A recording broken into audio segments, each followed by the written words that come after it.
2015, shortly after the president said that some Mexican immigrants were rapists and criminals, you said that that language was racist and hateful. Do you still believe that today?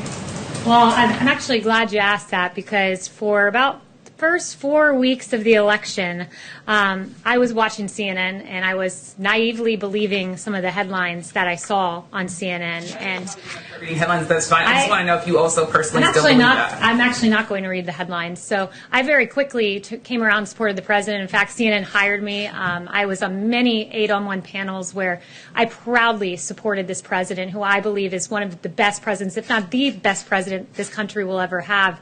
But I would encourage the individual who did that analysis of my past, rather than focusing on me, he really should be focused on some of the very guests CNN chose to have on their network. He should be focused on, over here, Jim Clapper, who said, 10 days before he privately told investigators there was no evidence of collusion, that Watergate pales in comparison to the Russia probe. I'd encourage them to look at Samantha Powers, who's privately saying, I'm not in possession of any evidence of collusion. Ambassador Rice, I don't recall intelligence or evidence of any collusion. Former Attorney General Loretta Lynch, I do not recall that being briefed to me. And for 3 years, 2 years, probably more than that, CNN ran with the collusion narrative. And if the American people are watching right now, you're probably very confused as to some of the quotes I read, because those individuals were saying much different things publicly than they were saying privately. And I'm very grateful that those transcripts were released yesterday. And perhaps the K-File should do an analysis of that.